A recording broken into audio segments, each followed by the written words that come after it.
Bonjour David Laurent, Oui, bonjour. je vous laisse vous présenter. Donc David Laurent, avocat, cabinet Simon Alvé et partenaire de l'Odyssée des entreprises depuis déjà, c'est la troisième année et nous sommes ravis d'être partenaires. Très bien, donc vous êtes un cabinet d'avocats. Absolument. Comment un cabinet d'avocats a traversé les dernières crises et surtout la toute dernière de cette année, le Covid? Alors, crise exceptionnelle, hein, imprévisible il y a encore un an, un véritable tsunami parce que l'économie s'est arrêtée subitement. Alors, nous, il y a eu deux choses. C'est on avait un rôle déjà d'accompagnement auprès de nos entreprises, d'une part, et d'autre part, eh ben, comment également le cabinet lui-même s'est adapté pendant cette conjoncture. Alors, nous, sur le deuxième point, c'est pas évident parce que on est une structure composée d'avocats collaborateurs, donc qui ne sont pas soumis au droit du travail. Donc à partir de là, on n'a pas le chômage partiel. Et comme tous les autres secteurs de l'économie, on a été impacté par cette crise avec une baisse d'activité majeure. Et nous, il était impératif qu'on conserve nos collaborateurs. Donc il a effectivement fallu faire des efforts en interne pour maintenir cette force vive parce qu'un cabinet ne peut fonctionner et peut répondre aux besoins de ses clients que s'il est armé en termes d'effectifs. Donc il a fallu quand même faire des efforts importants en termes de trésorerie pour maintenir l'effectif de la structure. Donc c'était un passage compliqué. Et s'agissant du premier point, un véritable accompagnement auprès de nos entreprises, parce que nos entreprises à ce moment-là ont été complètement déstabilisées avec des mesures qui sortaient tous les jours sur la réglementation sur le chômage partiel, sur quid des contrats qui sont en cours, la force majeure, est-ce qu'on peut les rompre, quelles sont les conséquences, etc. Et on a un véritable accompagnement, un accompagnement où à ce moment-là, c'était pas du bénévolat, mais on s'est senti dans l'obligation, dans ce passage, surtout les premières semaines où on ne savait pas encore à quel niveau les entreprises allaient pouvoir bénéficier d'aide, où à ce moment-là, c'était tout simplement désœuvré. C'était notre rôle d'avocat, parce que ce sont nos clients habituels, de les accompagner, de les assister pendant cette période, en essayant, de la mesure du possible, essayer de dépoussiérer un petit peu toute cette réglementation qui intervenait avec un manque de visibilité et un véritable accompagnement. Donc c'était une période intense, intense, avec une incertitude quant à sa sortie. Alors du coup, c'est vrai qu'on vit à cause de cette crise, mais un peu avant aussi, un bouleversement climatique, sanitaire, économique. Économiquement parlant, est-ce que cette crise, à votre avis, va être plutôt positive, plutôt moins positive? Bah,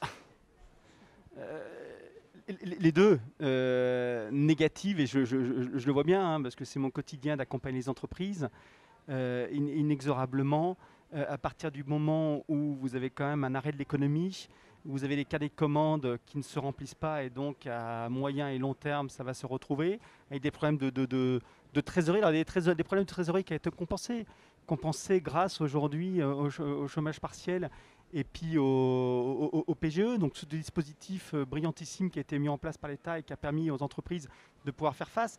Mais pour certaines, ce n'est que de l'oxygène à très court terme. Et ces entreprises-là qui ne sont pas solides et qui n'ont pas pris le virage de la digitalisation, du numérique, enfin les besoins du marché aujourd'hui, ces entreprises, à partir du moment où aujourd'hui, on le voit bien, aujourd'hui, il n'y a pas encore de procédure collective. Pas encore. Il n'y a pas encore les entreprises aujourd'hui qui déposent le bilan.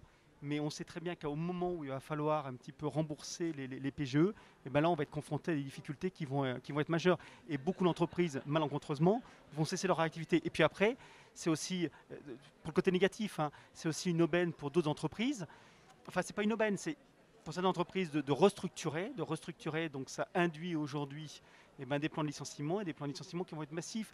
Donc le premier aspect, il y a un aspect quand même qui est très négatif et à très court terme, on va quand même avoir aujourd'hui, ça va être compliqué. Ça va être compliqué. Après, sur le deuxième aspect, et c'est l'aspect positif, c'est qu'on sait très bien qu'aujourd'hui on parle beaucoup de révolution industrielle. On parle beaucoup d'une nouvelle révolution. Ce n'est pas la révolution industrielle. Aujourd'hui, toute notre société repose sur la révolution industrielle, mais la révolution numérique. Alors jusqu'à présent, c'était des grands mots, même si beaucoup d'entreprises déjà effectivement se projetaient, mais on n'en voyait pas encore les conséquences et tout ce que ça allait induire au niveau de la société.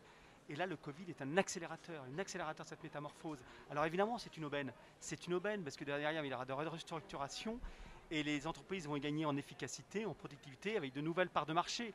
Voilà, mais c'est un effet qui va avoir un effet à moyen et long terme. Alors donc ça, c'est le côté bénéfique, incontestablement. Il y a toujours derrière une crise, et grâce aujourd'hui à l'argent qui a été injecté par l'État, eh ben, ça permet aux entreprises, et pour celles qui aujourd'hui ont la capacité et les reins solides pour le faire, de pouvoir se métamorphoser. Et ça, c'est une aubaine. Alors justement, cette métamorphose, pour finir, qu'est-ce que ça symbolise pour vous, ce mot, métamorphose? Alors, métamorphose, métamorphose, c'est un petit peu pour reprendre le terme qui a été utilisé par notre président Macron, c'est se réinventer. Alors, il faut toujours se réinventer. Il faut toujours se réinventer. La métamorphose, quelque part, c'est répondre aux besoins du marché. C'est répondre aux besoins du marché. Et aujourd'hui, le marché nous dit qu'on prend quand même un virage numérique, digitalisation, intelligence artificielle. Et on doit s'adapter à ce marché.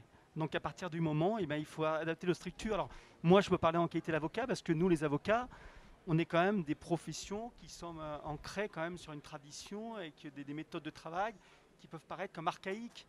Et souvent, nous, nos cabinets avocats, perçoivent avec inquiétude l'intelligence artificielle et la numérisation en disant aujourd'hui, on va nous remplacer. On va nous remplacer. Et nous, aujourd'hui, notre cabinet, on perçoit ça comme une aubaine. C'est-à-dire qu'aujourd'hui, on fait de cette numérisation, de cette intelligence artificielle, de cette métamorphose, un avocat augmenté, quelque part, parce qu'on va mieux servir nos clients grâce à une efficacité, grâce à tous les outils qui sont mis à notre disposition et des outils aussi qu'on développe nous en interne. Je trouve que c'est une belle idée, l'avocat augmenté, bravo. Merci en tout cas pour votre temps, David. À bientôt. C'est moi qui vous remercie. Au Encore revoir. merci. Au revoir.